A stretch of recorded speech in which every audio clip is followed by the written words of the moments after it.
All right. G'day, viewers. Welcome to the TryPod live show with Winny and Clarkey. My name's Clarkey. We're here every Wednesday to preview every single NRL game and give you our best bets. I'm joined by my co-host, Winny. Winny, how you going, mate?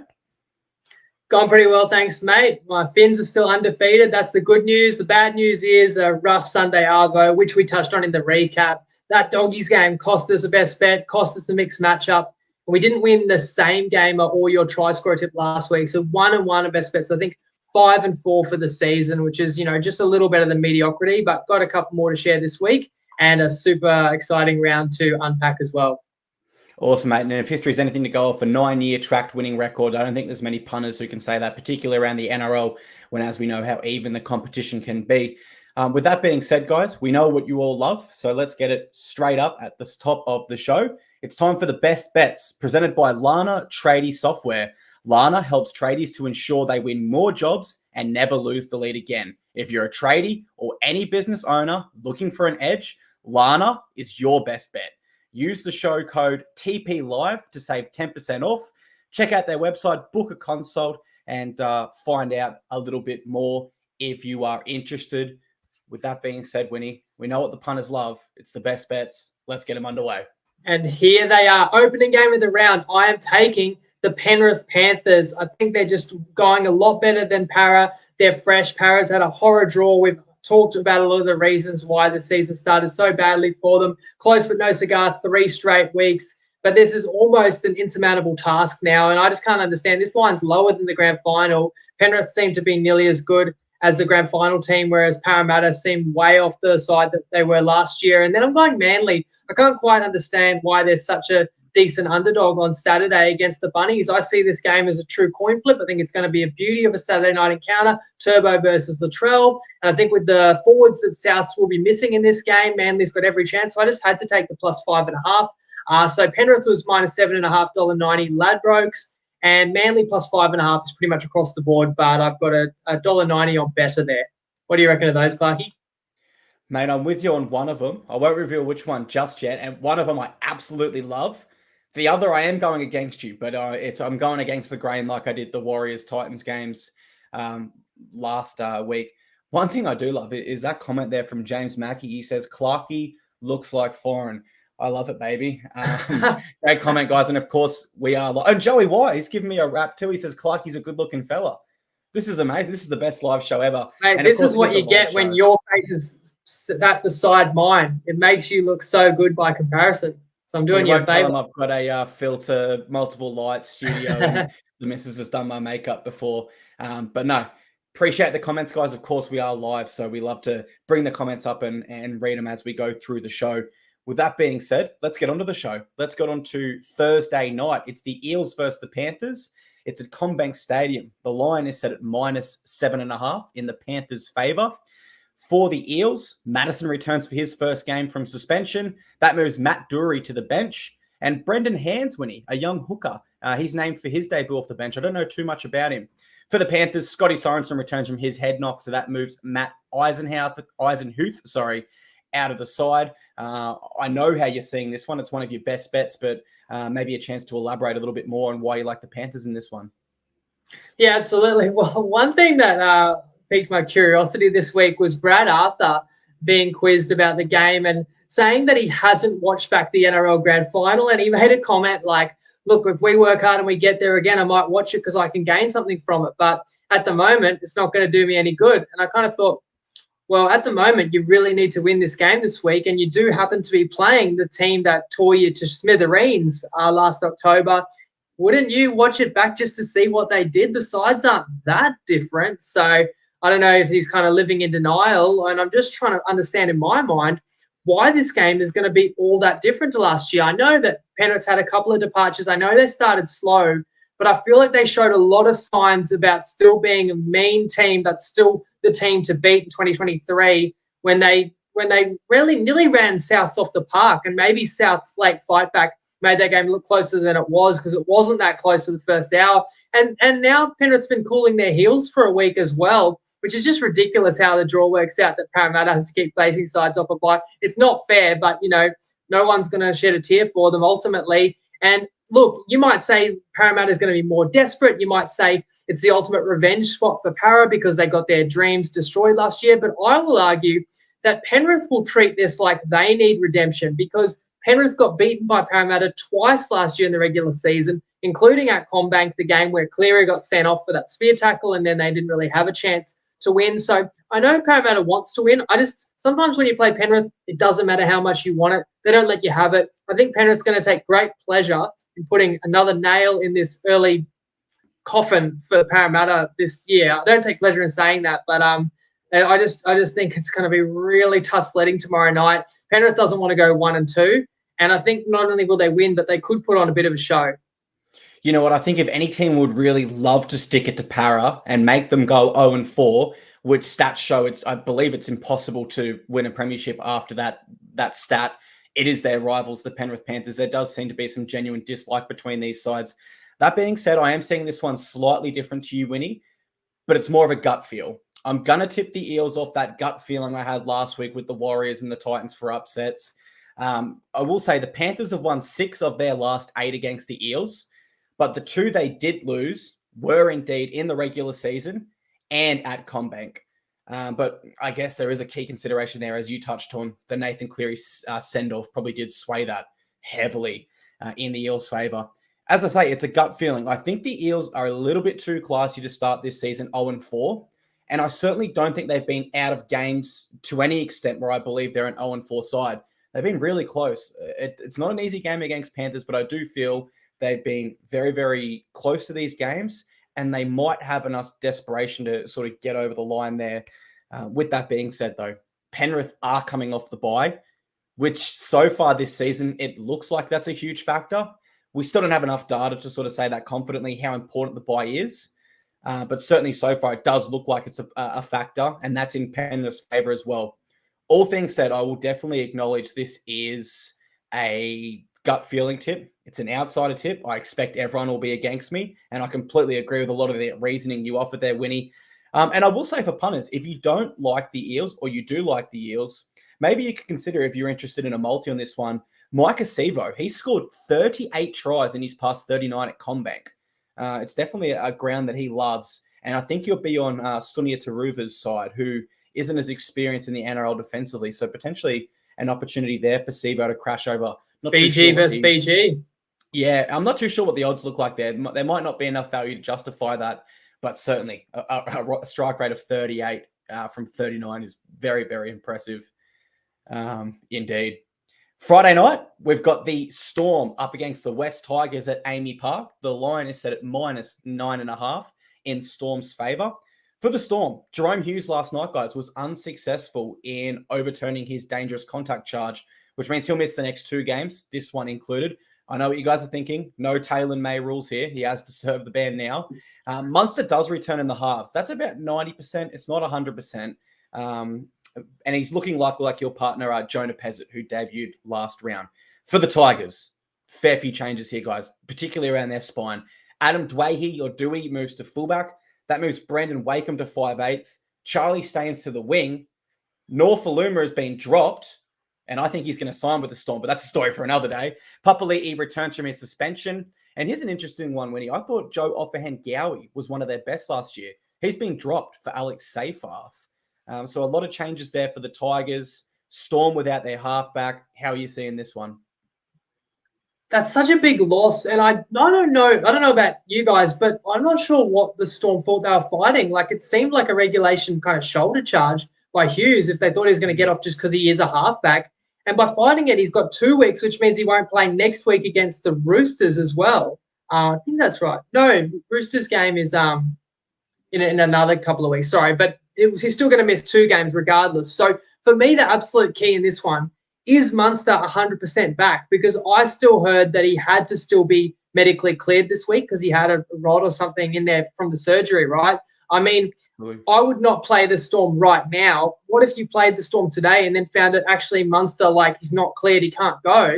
They could lose at home again. But if Munster's in there, then I feel like, for the same reasons I tipped Melbourne last week, which were wrong, but I still feel the same way, that like a Melbourne side responds historically after a bad loss under Bellamy. You make it back-to-back losses, I really feel like this is a pivotal point in their season early on, regardless. It's just like, if they can't come out and play with their hair on fire, the Melbourne Storm, after 2 really disappointing performances, then you're just going to question this, does this squad have it? It doesn't even matter about personnel anymore. That they've got to come out and prove a point here in front of their home fans, given that they gave up 38 points last weekend and lost at home and were losing 26-0 at one stage.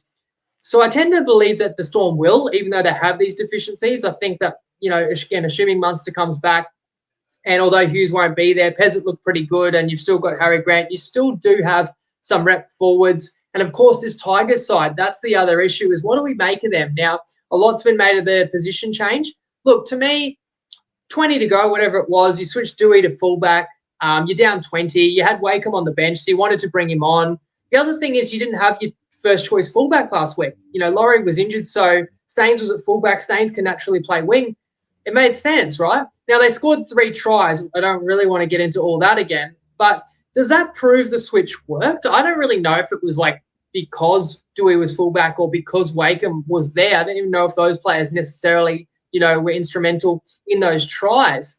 But now Laurie's back and you're going to play him on the bench and you're going to switch your 5/8 and your halves partner that you've trained all preseason with to fullback. It just seems quite a strange decision by Sheens for me. And going back to that 3-try blitz again, it's a tough one because how much do you read into that in terms of what the Tigers are made of? Like, if you didn't watch the game last weekend, people are going to look at the scoreline at Belmore, 26-22, and say it was an improvement. In fact, the Tigers nearly won the game. But was it a fluke? Again, I don't want to just call it a fluke because of sour grapes. Maybe I am a bit salty, but to me, it was, it was pretty out there and not something that I would expect they could replicate whatsoever again. So basically what I'm saying is I find both these sides quite unpredictable. They've tossed up performances that I haven't really seen coming. And again, I don't know 100% about Munster. So I'm just going to wait for any confirmation on that and see how this one pans out. I completely agree. If Munster's out, I could probably, if Munster does get ruled out and you took the Tigers now at +9.5, for example, that's an unreal bet, I believe. I think they were 12.5 before Hughes got ruled out. Something at least double digits, at least 10.5. Yeah. Yeah. Oh, you'd be loving sitting on that ticket, especially if Munster is ruled out. I will say some of the Tigers changes are crazy. Probably the only thing crazier, as you said, was challenging that by Hughes. I mean, he left the ground. We saw with Wade Graham, you can't do it anymore. As soon as you leave the ground, it's dangerous contact in the eyes of the NRL. So I thought that was quite silly by the Storm. I am going to tip the Storm here, though. I'm sorry, Tigers fans, but I just can't see you guys getting that much-needed first win of 2023 here. Mainly because of what Craig Bellamy said about his side at the press conference after the Titans game. He said, it looks like I've got players out there that don't want to play for the jersey. He basically questioned their integrity and their desire to play for the Storm, which is a really scathing review when you think about the culture that club has been able to build since they entered the competition. I will say the Storm are a tough side to face at any time in the season. Don't care what round, don't care where. But then you couple in the fact that they're coming off 2 losses, Bellamy's scathing review, and they're in Melbourne, then potentially that does lead to a bit of a shellacking here. The stats do favour the Tigers, though. The Storm have lost, surprisingly, their last 3 at home, which really did surprise me. I don't like the spine changes, Winnie. I've got to be honest. I know you were kind of on the fence there a little bit. I'm prepared to come out straight away and say what happened simply cannot be repeated consistently. I don't care if you have a spine of Darren Lockyer, Jonathan Thurston, Andrew Johnson, and Cameron Smith. In the NRL, you cannot consistently score 3 tries in 5 minutes. It was an extreme outlier. I think the fact the Tigers are clinging to that as their hope is absolutely crazy. If Brandon Wakeham came in and replaced Luke Brooks and the rest of the spine stayed the same, don't mind it. Try something new. But the fact it's round 4 and we're hitting the panic button and reshuffling the whole side and every combination we trained over the preseason, don't like it at all. The Storm are 7 wins from their past 7 against the Tigers. I can't see how that stat doesn't improve here. And I will offer, if you like an anytime try scorer, Nick Meaney has scored 5 tries in his past 5 against the Tigers. Again, I'm not officially tipping that to you guys, but I'm just sort of throwing out the stat there and then I guess have a look at the odds and if you like it for maybe some of your multis or a singles bet there. factored in. But yeah, Meany, 5 from his last 5 against the Tigers there, Winny. But then again, was he playing fullback for all those? You'd want to double check as well. Yeah, that's it. Certainly some considerations there.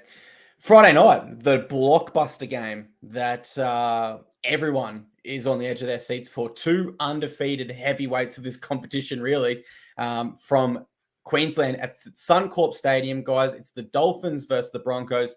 The line is set at -11.5 in the Broncos' favour. That seems a pretty big line to me. For the Dolphins, Felice Carfusi, unavailable, also unsuccessful at the judiciary, so he will miss the next 4 games. Jared Wallace returns for them. That pushes Kurt Donahue out of the side. And for the Broncos, there is nil changes. Winnie, we're going to have a same-game multi for this one. We'll touch on that at the end if you don't mind. And we'll go over to you and get your thoughts on this blockbuster. Well, the Battle of Brisbane, maybe we should call it the Battle of Finland. Cannot wait for this game. Much anticipated. As we said in the recap, how these 2 teams can come in undefeated. You couldn't have scripted it any better. Unfortunately, maybe you could have scripted it better if you could have allowed Kafusi to play. I am disappointed in that suspension news. I know I said on Sunday it was probably a fair call, like fair penalty, fair sin bin. And I know the occasion shouldn't factor in. You can't let him off just because it's the biggest game of the round and it's like a huge game in this club's history. But the Dolphins tried to make the case comparing it to the Swalihi hit in round 2. And I think the fact is the NRL got the Swalihi hit so wrong. No one said it at the time, and I probably should have, but I remember seeing that hit late and violent, as all of Swalihi's hits are, just whether or not he gets them at the right time. That was a worse hit, and that one somehow avoided suspension, yet Finn Diesel is now has to sit out for a month. And then, of course, the Dolphins are still missing Marshall King, who's also suspended.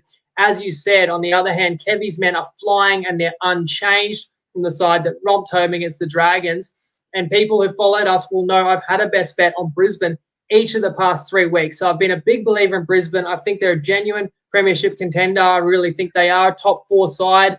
And I've made the case for them every week. Why? But what about this week? I'm not actually going to be backing them for a best bet. I'm not going to talk you out of them because I do think if people like Brisbane and they do think Brisbane's going to win well, like it's technically a home game for the Dolphins. Of course, it's at Suncorp. It's going to be a packed house. I don't think it really matters who the fans are cheering for. It's going to mean a lot to Brisbane too. Like, I guess you'd say little brother is always going to want to win a bit more, but big brother doesn't want to lose to their little brother with the whole rugby league world watching. So I kind of feel like Brisbane is going to want to remind people this is our house and this is our town. And they're just flying right now. I wouldn't want to get in front of them. I compare this game to last week against the Dragons, another red and white team, and the line was identical, 11.5, and I took Brisbane as the best bet. I'd like to hear your opinion on this, Clarkey, but for me, the Dolphins are as good as the Dragons in my eye, very comparable. And then, of course, it's not like a true away game like the Dragons were facing. And also, the Dolphins put in another good performance last week. And I just feel being a big rivalry and big occasion, and the Dolphins, the way that they will play and the way Bennett will coach them, they will push the boundaries of the officiating, and there can be a lot of pressure on referees, and it can all just lend itself to a tighter contest. And ultimately, Brisbane probably busts this open because they got more match winners across the park.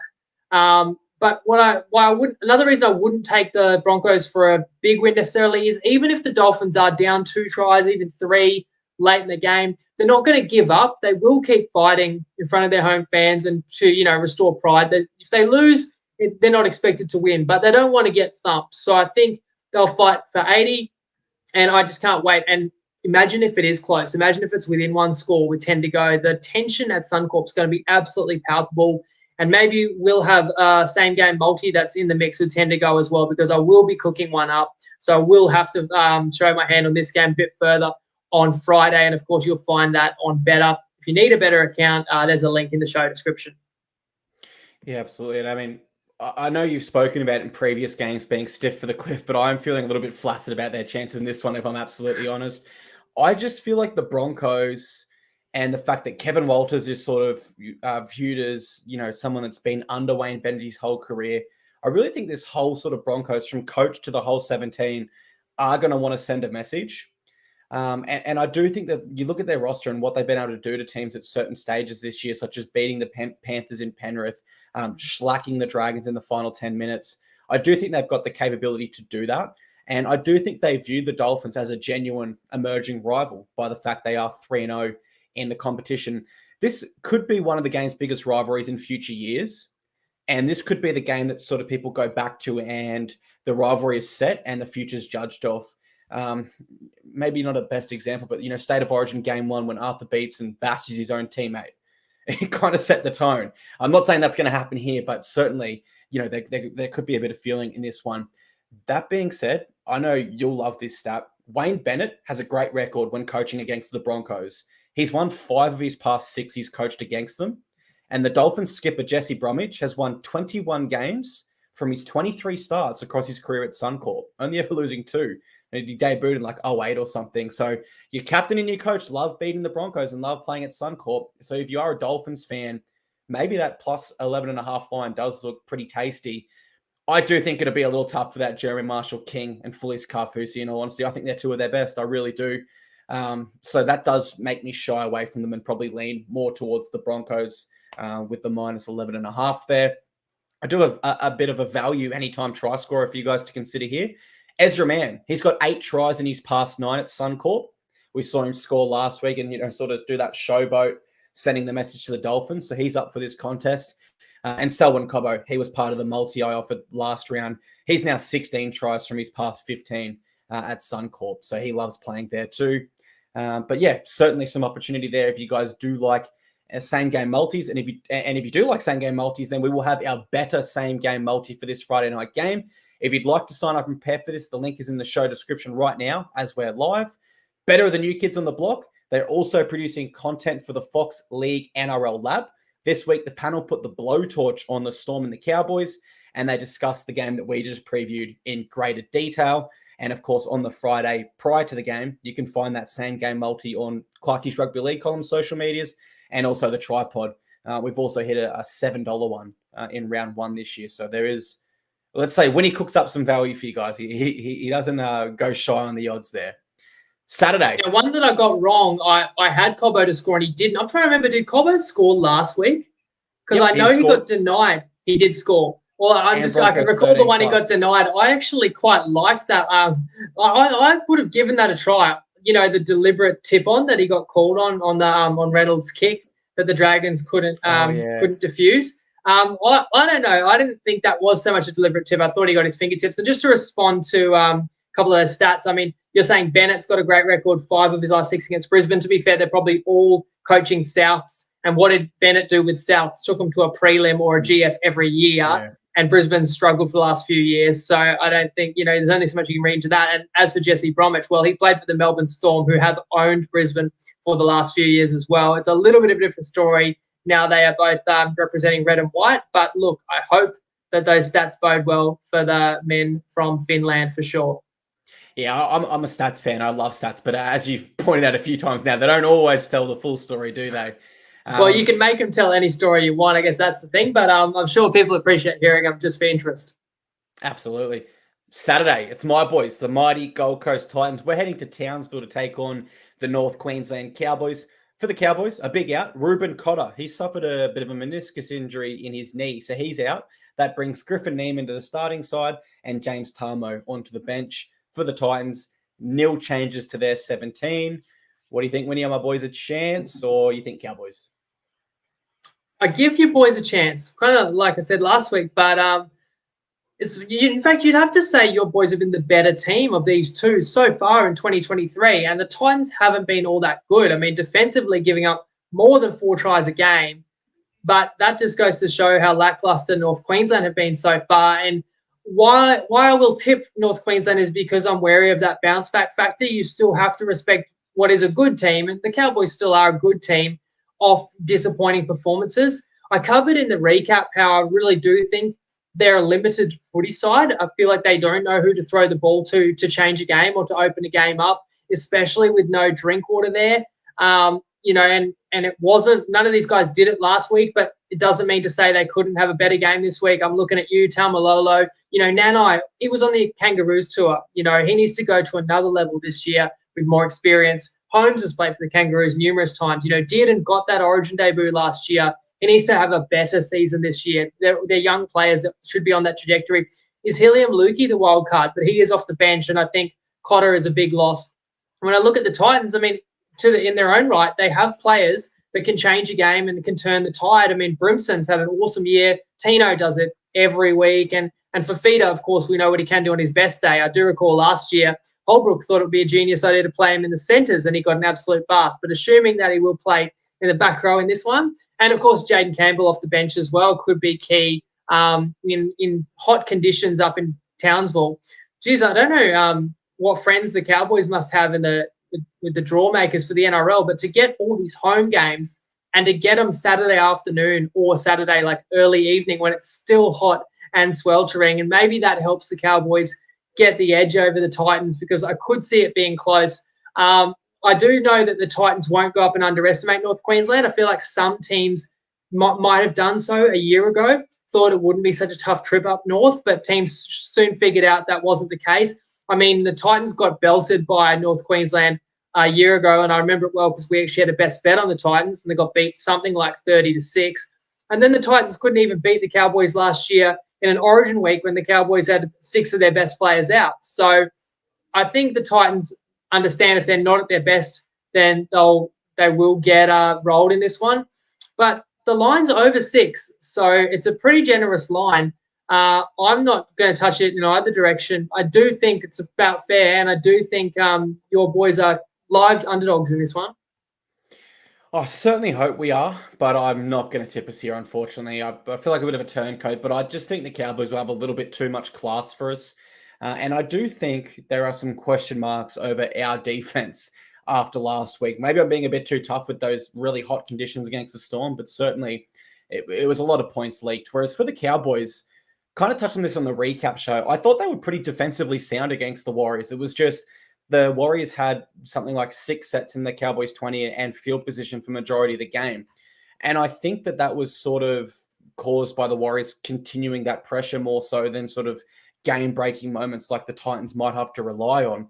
Titans are completing at 13th of all teams in the NRL right now, whereas the Cowboys are up in 2nd. Therefore, I sort of put that 2 and 2 together, and I think that the Cowboys are probably a little bit more consistent on both ends, defensively and with the ball. And I think if they're able to complete at the rate they have been, they might put us under a little bit too much pressure and come away with the win there. Certainly the stats like them. They have won 12 of their last 15 against us, and we're 1 win from our last 11 visits in Townsville. Really, really tough stat there. For some potential anytime try scoring action here, AJ Brimson, he scored 7 tries in his last 8 against the Cowboys and a mixture of 5'8" and fullback. But a safer option could be Murray Taulagi. He scored 12 tries in his last 13 games in Townsville. 2 options there for you guys to maybe weigh up. And maybe Taulagi's the guy that could break the game open for the Cowboys. Sorry to interrupt you there, but I also thought in response to what you're saying about completion rates, you know what popped into my mind? If the Cowboys are 2nd in the whole NRL of completions, I actually think that's a bad thing that they've played so poorly, because I'd be looking at a side who have had underwhelming results and say, oh, well, they're the 15th best at completions. In other words, they've had a lot of errors, and you feel like you can tidy that up. Like the Bulldogs were horrible with the footy in round 1, and then once they held it in round 2, they're so much better. If you already are holding the footy, it goes back to my point, you're not doing enough with it. And that's where I'm looking for who's going to step up and open a game up, because you do need to score points. The Titans will find their way into a few points in this one. So that's what I'll be very interested to see at Queensland Country Bank Stadium Saturday night. I think that completion stat really does sum up sort of your takeaway that they just don't have the game breaker at the moment. That certainly indicates that completing well but not getting the points. The round's a bit of a different one this week, Winny. We've only got 2 games on Saturday and we've got 3 on the Sunday. So the next one on Saturday is the Rabbitohs versus the Sea Eagles. It's at a core stadium. The line is set at -4 in the Bunnies' favour. A few changes for the Rabbitohs. They have a lot of injuries. I mean, Hame Sele is now out. Shakai Mitchell is out. That brings Jacob Hostin and Daniel Saluka-Fafita into their starting side. Blake Taft moves from 18th man back to 14 on the bench. And for the Sea Eagles, there are no changes to their side. Now, we have a best bet on the Sea Eagles, so maybe a little bit of extra insight into why you like them. And as you can see, Toppy's already down to plus a flat 4. So if the Bunnies were to win this game by 4, you get your money back. But at every other bookie, it's 4.5 or 5.5. So Toppy's trying to encourage bettors onto the Bunnies, and they're a pretty sharp bookie. So I think that the right side in this game is Manly, and I would say the plus 5.5, which was our best bet on Better. And it's another rematch of a game last year that was decided in the first 10 minutes due to a send-off. We talked about Nathan Cleary sent off against the Eels. Carl Lawton was sent off against the Bunnies. Mind you, Lawton's only in the reserve, so he probably doesn't get that same opportunity to redeem himself. But it's the first thing that came to mind for me, and that means you can't really put too much credence into what the score was last year, because that obviously was very decisive when you lose a player so early on. But what stands out to me this week is who Souths are missing, and you named it, and that's on top of Jai Arrow still being out. You mentioned those other key middles, and you said it in the recap that Souths lost control of the game when those players like Sele and Mitchell got injured. Obviously coupled with where Hargraves and Brandon Smith entered for the Roosters certainly helped them as well in that massive derby game last week. But yeah, Souths just look a bit short on forwards, and I know Souths are better at their best than Manly, but right now, I don't know. Like, as you say, Manly's unchanged again. They're fresh. They've only played 2 games this season. They played the Thursday night game last week. You know, it's Turbo versus Latrell. I'm just not seeing much separation. I'm seeing games absolutely up for grabs. It's a prelim rematch of a couple of years ago. I think it's going to be a beauty. So it's a pretty easy bet for me when I really find it hard to split a game, but I'm getting plus 5.5, and I'm going to win if they lose by a field goal or 2 or 4 points. Simple as that. I'm going to take it as a best bet. I've also got the mixed matchup feeding into this game, but I'll like to hear how you see this one first, Clarkey. Although since you went for the audacious upset on Thursday night, I guess that means you agree with me. Are you tipping Manly outright here? Oh, I'm really confident on Manly, if I'm absolutely honest. I'm not much of a betting man myself, but from just looking at this purely from an analytical perspective, I think the line's wrong there. I think it should sit with Manly. What have the Rabbitohs shown us this year? They had a win against the Nico Heinless Sharks. They had a close game against the Panthers where they really didn't play that well until the final 10 minutes. And although they've just lost to the Roosters, I feel like that game was there for them to win, and there was really no excuses besides they lost their heads. Now, the stats do favour the Bunnies here. They've won their last 6 straight against Manly, and Manly have only won 1 of their past 13 at a core stadium, the Bunnies' home ground, where this one will be played. But I will say, without Junior Totola, Jai Arrow, Saliva Havili, Hame Sele, and Shakai Mitchell, where does the spark and the consistency come in the middle for the Bunnies here? It doesn't. It doesn't for me. And you look at how the Rabbitohs play good footy, it's on the back of winning the middle. They win the middle, and that allows Cook to get out and dart early. That allows Cody Walker and Latrell Mitchell time and space to link up on the left edge, and time to give Alex Johnston to get that perfect timing to, run into that ball and dive into the corner. But if they don't win the middle, none of that happens. And if they don't win the middle, they get frustrated. And we saw against the Roosters, when they get frustrated, some of their players almost seem like they were more interested in push and shove than they are playing footy. So I'm really confident here. I really, really do like the Manly Seagulls. I think the fact you can get a plus head start on them is amazing. And if you were going to look at maybe adding another leg to a same game multi for this one, or a separate bet, I don't think the value would be very good for this one, Winny. But you can't look past Alex Johnston. 22 tries in his past 12 at a core. Wow. It's almost 2 tries a game. I don't think I've ever seen a strike rate like that. Have you? No, that's absolutely ridiculous. But what I will say is, if you see the game close, and obviously Bunnies are going to need to have some points in him, and he's never a bad candidate, is Johnston, depending on the odds. I mean, you tipped him last week. You said to me, do you want to throw Johnston in your multi? I went Manu, so Johnston would have actually been right, but Manu was paying a lot higher odds. But still, Johnston was $2 on better last week. I don't know what he'll be paying this week, but when you do strongly like the opponent and think that Manly's going to succeed, then I think, maybe this will be one of those games where the opportunities aren't so plentiful for the Bunnies. So I wouldn't necessarily back a Bunny for an in-time try score. I might look at the Manly side, and maybe someone like Brad Parker.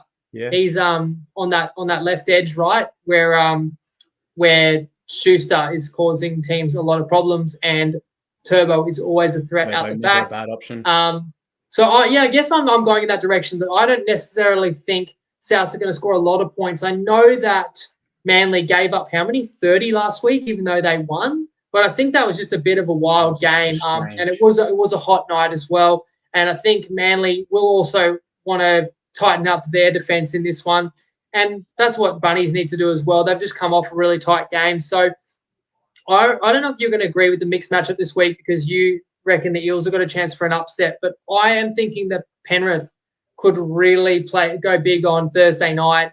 And in reality, if they score anything kind of 22 plus, 24 plus against Parramatta, and it's that Penrith are the type of side that can wear you down for 60 and then hurt you late and get some cheap points, then I actually think Manly has a great chance of winning this game, as you do, and can restrict the Bunnies to 20 or under potentially. So $2.40 is our mixed matchup for Penrith to outscore South Sydney, and you can have up to 200 on that on Toppy, and our promo code is TP Live. Great stuff. Speaking of Toppy, before we get onto the Sunday games, guys, let's go to our exclusive market insight that the CEO of TopSport, Tristan, provides us with every single week. Hello everyone, Tristan Merlihan here from TopSport. We're into round 4. It's amazing how quickly it flies, and I still think there's a lot of uncertainty around where every team sits. We're still battling to price up a lot of these games because the form line just seems to be chopping and changing each week. So we've got a big weekend of rugby league coming up with the opening game of the round, the Penrith-Parramatta game, the grand final rematch, where it's been well documented how poor Parramatta have started, but they haven't been that far away in each game, but they're 0-3 at the moment. They'll be trying to bounce back, but Penrith have been supported at the 7.5. The line's actually gone 8.5 into 7.5 and then supported Penrith when it's got down to that point. One of the trickier games to price is the Storm Tigers game. Obviously Munster back, Jerome Hughes out, doubt over a few players. We got doubt over Dewey, Papali'i back, so it's just been a real tricky game to price. The market hasn't moved though; it's been 9.5 and stayed there. Then will it be the maketh of the Dolphins? This game, the Dolphins have overachieved in almost every metric. I worry if this is going to be them coming back down to earth because the Broncos have been white hot. They've been really, really good. The Dolphins obviously have had a pretty fortunate way the fixture's fallen. So this game's gone from 10.5 out to 11.5.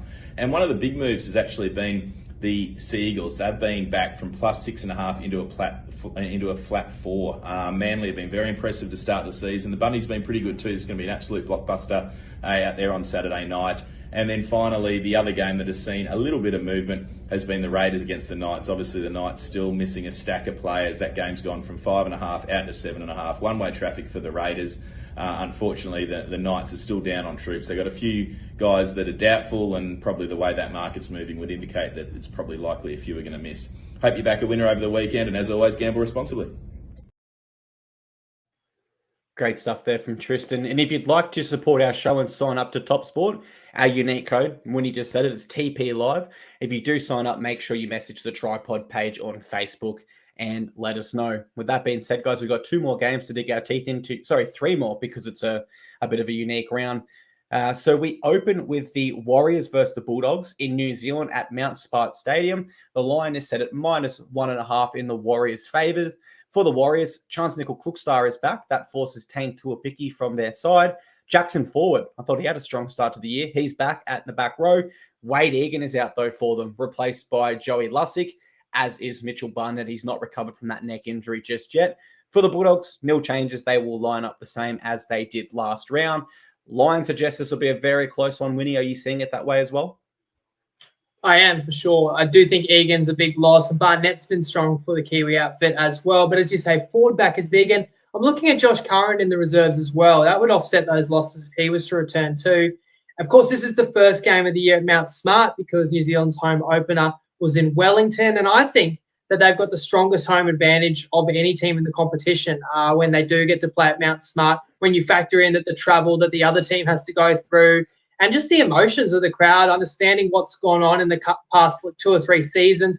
Dare I say it, if New Zealand keeps playing the way they have so far this year, there'll be an intimidation factor. There will really be a sense that this is a very tough team to beat at home if they carry on that early season form. And again, is this just a couple of games and it's gone their way, or is this kind of a new era and has Webster really got this side really, really firing, because I'm looking at the Warriors as a high completion side. I don't know if you have the top of your head, Clarkey, when you looked at those completion stats, they'd have to be probably top 5 in that department. The forwards are really aiming up. And then, as we discussed in the recap, their men in key positions are really finishing their sets strongly and not giving anything easy to the opponent.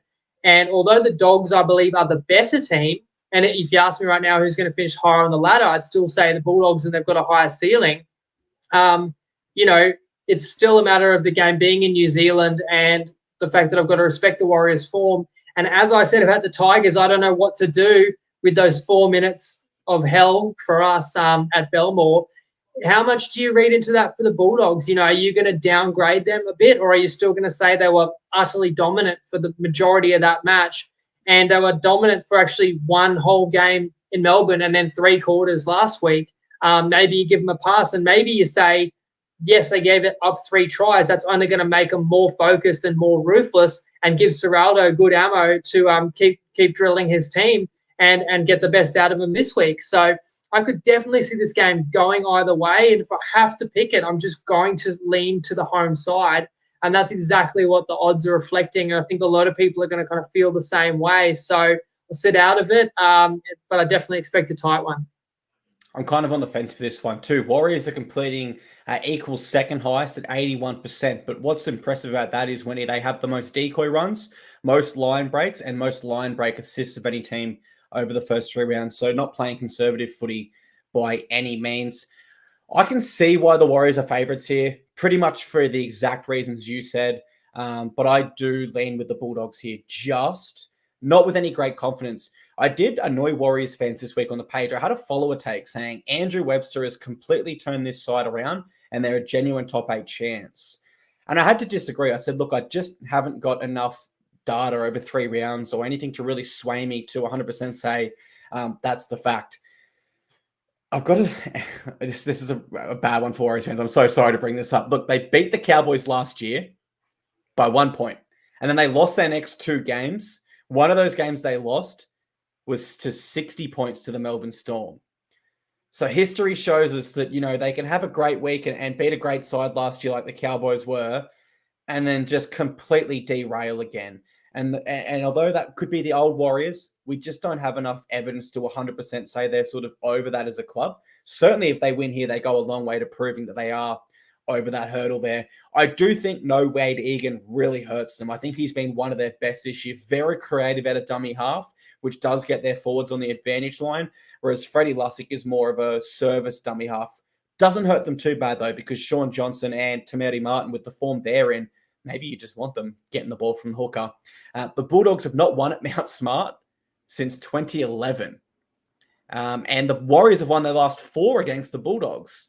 So stats go the Warriors' way here, you would say. But as I say, I've just got some question marks over the Warriors' consistency still, Winny. Maybe that's unfair, but I just can't sort of overturn what I know about the Warriors over the past 3 years based on 3 rounds this season. So for that reason, I'm going to tip the Bulldogs with not too much great confidence. I wish I could sit on the fence. I'll give you a tip. If you want some anytime try scorer value here, guys, Edward Corsi, he has 5 tries in his last 3 at Mount Smart Stadium, all on the wing.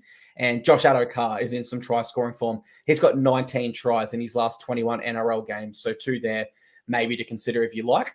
Following that, it is the Knights versus the Raiders at McDonald Jones Stadium. For the Knights, Daniel Saifidi is named, but I will say monitor that because he did undergo scans on a suspected AC joint shoulder injury, which is typically a 2 to 4 week injury. Jaden Brayley and Jack Johns return for them. Greg Marzu's back. He had a great week last week in New South Wales Cup winning try assist, 8 tackle breaks, 250 metres. He replaces Dom Young, who's actually been dropped.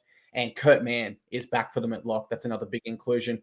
For the Raiders, massive inclusion. Josh Papali'i is back. He's recovered from his calf injury. That forces Trey Mooney out of the side. And of course, Danny Levi unavailable with that fractured jaw, which brings Zach Wolford back to hooker.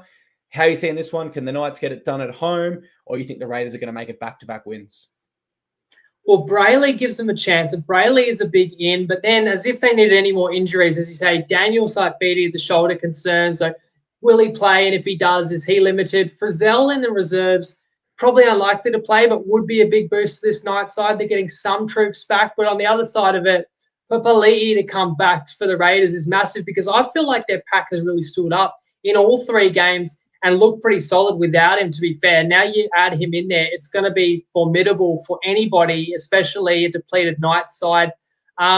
Look, speaking of Brayley being back, he was ruled out HIA 2 weeks ago against the Tigers, 11-day mandatory stand down it is now, I think, and he's back in. Right, Ponga was in the same boat. I know that Ponga's had more of the repeat concussions, but I was just surprised that no one's really spoken about Ponga. Like, is there any update? Has anyone got any clue, like, when he even might return? So I do my rolling state of origin sides every Friday based on previous round form. I've taken him out this week for Reece Walsh, and I've taken him out under the guise that there's been no medical update. So no one's sure what's actually going on there. So that's ominous because obviously they're going to follow the best medical advice. Maybe their medical advice is he's okay, or maybe they're being extra cautious. I do know last year he was eligible to come back for the last couple of rounds. They held him out. So you'd like to hope that they're just doing it to be extra cautious and not that they're overly concerned. But it's obviously such a tough situation. And of course they miss him. That goes without saying. And we spoke about last week, one of the main reasons the Raiders won was just pure desperation, being at home, needing that win, just wanting it a bit more than the Sharkies, and once they got in front, not letting it go. Then that's why I probably should have been on for a best bet. I feel like I let that one slip. I just didn't really believe in the Raiders enough. Look, I had them, I think, more like 11th this year, and then you had no big papa, as I said, and I've questioned not having a proper first-choice fullback. But the Raiders have plugged these holes, and as we said about the Knights, they've got more. They're really undermanned still at this point. We just mentioned they don't even know when their best player's coming back. A lot of experience is still on the sidelines. So I could only play the Raiders, but you'd have to lay a decent number. This is over a converted try, and it is in Newcastle. Now, people may say, what does that mean? Because I think the Knights have got one of the worst records at home, recent memory. But to me, I still think it should be a home advantage because it is still a passionate crowd, and it should serve as additional motivation, the fact that they've been so bad at home, that they should give their paying followers something to cheer about. So I'm not going to go against Newcastle because I do give them a shot in this one. And I think that it could be a tight finish, even though it'll be a tough one for them to win. I will just say, Tonham Allen he's given me a spray saying, Ferret, come on, mate. I tipped the Tigers last week. Give me a break. I don't know if you saw, this is a little bit off topic, but did you see what Royce Hunt said about Corey Horsburgh in the media today? No, I saw the clash on Sunday. What did he say? He basically said he said he's a weak gutted dog and we're going to bash him next time we play. So I just had to get that on the show. That's exciting for the next time they play. Look, my first note here, Winnie, you've stolen my thunder. It was about the Knights record at McDonald Jones. I actually said that I don't believe it holds any home ground value anymore because their fans do turn up. Their fans are passionate. Their fans love footy. But they're one win from their past 12 at the stadium. And let me tell you, that one win, I drove 6 hours from Canberra for it. So that kind of sums up my luck as a Titans fan. Frizzell is named in the reserves. If he recovers in time, certainly you could lean to the Knights a little bit more. I'm still with the Raiders here. I still favour them. I do think last week will be a bit of an awesome confidence booster for them. Sort of, we've been close, but now we're over the hurdle. Let's make it 2 in a row. Let's get our season, sort of rolling with a little bit of momentum. I think that'll be Ricky's message throughout the week. All things considered here, it should be a close game. The Knights do have some big name players back, but I just think the Raiders are a little bit better of a football side this year. Some possible anytime try scorer values, guys. Hudson Young and Bradman Best are both 3 tries from their past 3 games, obviously versing each other's teams there in the same position, being that centre and back row. Maybe something there to consider. Final game of the round. It is a rivalry matchup. I'm excited for this one, actually. It's the Dragons versus the Sharks at Nostrada Jubilee Stadium. For the Dragons, Toby Couchman returns from his head knock. That forces Michael Molo out of the side. Junior Amone, he is still in reserves. He was great in New South Wales Cup last week when he had 2 try involvements, 5 tackle breaks, 2 line break involvements. Maybe we see him coming to the 17. Not confirmed yet. For the Sharks, I know Sharkies fans love this one. Nico Hines returns for his first game. That pushes Braden Trindle to the bench, and Jack Williams is out. I think a unique line at just 6. Usually it's the 6.5, right? Is that anything to look into there? And how are you seeing this one? We did also have a flat line in the Manly South Sydney game. You're right, the bookies tend to prefer to be on the half point. But when you're on a key number like 6, I guess the bookies can be tentative to push it a full point because the difference between a 6.5 and a 5.5 is pretty big. And this game was 5.5 today, and I think it still is 5.5 in most places. So the fact that TopSport, you can read into the TopSport lines when they're different. The fact that they've gone to 6 means they don't necessarily want Sharks money, and they're more so enticing the punters to maybe take the Dragons. So they're telling you that Sharks could be the play. And I do lean to Cronulla in this one. I'm with you. Great rivalry game to end the round. And two teams that have given good accounts of themselves every week this season, to be honest. Although the Sharks have lost twice and the Dragons lost by 20 last week, they've actually been respectable in every game, both of these sides. And Nico is a huge in, clearly, winning the Dally M last season, and they've been cautious with him. So you know that his calf should be cherry ripe in this one. I had speculated that he may take Moylan's spot, but he's taken Trindle's spot. Trindle's reverted to the bench. I trust Fitzgibbon knows more than me, and he knows what's best. I look at the Dragons. I feel like the Dragons are that sort of team that they're solid first-grade team. They don't have, a top 4 roster. If everything went well, and they won a bunch of close games and everyone played to their best their ability, yeah, they could challenge top 8. Reality, they're probably at the level somewhere between a 10th to 14th in the league. But what they will do is they'll fight hard in games. They'll give an honest account of themselves as long as they haven't kind of given up on the year. And it's obviously early, and they gave a great fight in Brisbane and gave us a scare for our best bet. Whereas the Sharkies, they're also going to be very honest and they're going to fight hard. But they've got levels that they can go to. They've got a couple levels higher than St. George can reach for sure. And that's similar to how I felt about the Dragons game last week when I did take Brisbane as a best bet. But the reason I won't play the Sharks this time around is, well, the Dragons were away last week. This time they are at home at Netstrata Jubilee. That does swing a big difference. As well as that, I do believe the Broncos are actually better and scarier than the Sharkies right now. So I felt a bit more confident with Brisbane last week. And finally, the Dragons showed me enough in the first 70 last week to make me respect them just that bit more and not wanting to lay the points against them. So I think this can be a good game. And I think the line's probably fair where it is with the underdog. Again, a legitimate chance at getting the 2 points. Yeah, you don't have to remind me that Nostrada is a bit of a home advantage, missing the round 2 recap, only to have my heart broken. Zaya, absolutely I am, brother. I can see more Kieran Foran vibes. What is going on here? This is unreal. This is the best show ever. Jason Livingston. Now, I was in the Navy with this bloke. When the Roosters were goal kicking in a stadium with 30,000 people, he genuinely yelled out boo and tried to spook the kicker. So give him a spray in the comments. The line has changed back to 6.5, Paul says on Toppy, and Maddie says mighty Cogra. I found out the hard way. Which Dragon side do we get here, though, Winnie? Do we get first 70 minutes Dragons, or do we get last 10 minutes Dragons? Because that could also have a big influence on this result. You would like to think they learnt their lesson not to sort of slack off and potentially stay in that game for the full 80 minutes, though. All in all, with Nico Hines back, I think it would be silly for me to tip against the Sharks. I'm not sure about the line. Forgive me there, guys. But I certainly think with Hines back, the Sharkies should have enough to get it done with the reigning Dally M medalist returning. The Sharks have won their past 5 straight games against the Dragons. I can't really see an upset on the cards here. Anytime try scorer value, again, I've got 2, one from each side, Will Kennedy and Michaeli Ravalawa, both consistent players in the same position. They have scored 4 tries in their past 4 games against each other's clubs, so maybe some value between those there. But yeah, to sum it up, I am with the Sharkies in this one, Winnie.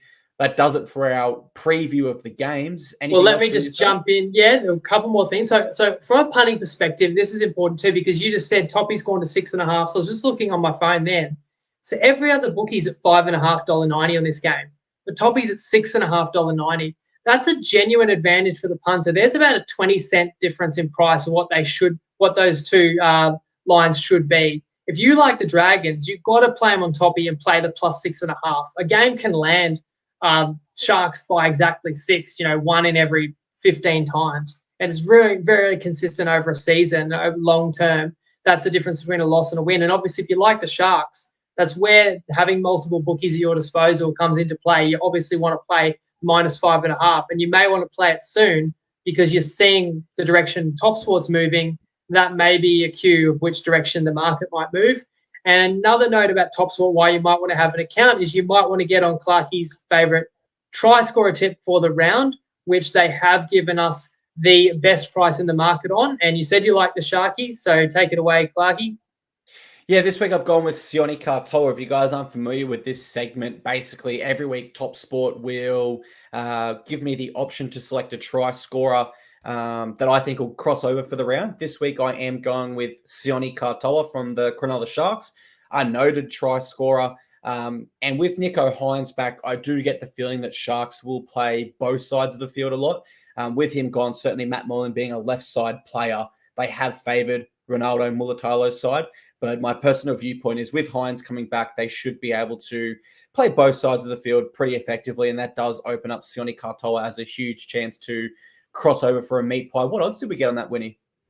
Yeah, so $2 odds, they are a favourite, and he is a winger that finds his way to the line pretty often, but he's as low as $1.83 elsewhere. And like, obviously anybody can pick any try scorer anywhere, but the beauty of this segment is that TopSport will deliberately go above the market and stand out. And you can play him right now if you want to try and go for a double up, or you can put him in your same gamer right now. So you might go Sharks into Katoa or something like that. You're going to get that for the next hour or so on Toppy only, that price, which is going to be the best in the market. So I think you're dead even so far this season, Clarkey, because you've had 3 goes, but you did get AJ Brimson at $3 in round 1. So that would put you back to the drawing board, back to square, which is pretty good because they're having a bit of fun, and try scorer bets are tough to win. And that's why I appreciate your, you're flagging some options for people to look at with some of the stats, but you are saying they might be value because it all depends on the odds. That any bet can be valued depending on the odds you get. And with Clarkey's try scorer tip of the week, you do know you're getting the best available across the marketplace. And particularly with try scorers, right, Winnie, it's so really tough to, pick them consistently. Even this week, I've got the top 10 most likely players to score. The highest is Alex Johnson at 65%. And as we touched on, he's almost scored 2 every game in the past 12 at that stadium. I think that really sums up how tough it is. But guess who the second most likely is to score using Wiki AI's prediction model? Sione Katoa at 58%. Another potentially great reason to take him there. I like him. If you guys like him and you want to back him, please do so. And please gamble responsibly. With that being said, that is our preview of the round 4 NRL season. Of course, we'll be back to recap the entire round Sunday after the final game, usually around 8:30 p.m. Australian Eastern Daylight Time. And we look forward to seeing you guys there and talking all our best bets from the round and how we went with our tips. Until then, guys, enjoy the footy this round. Have a great weekend, and we look forward to seeing you then. Thank you very much.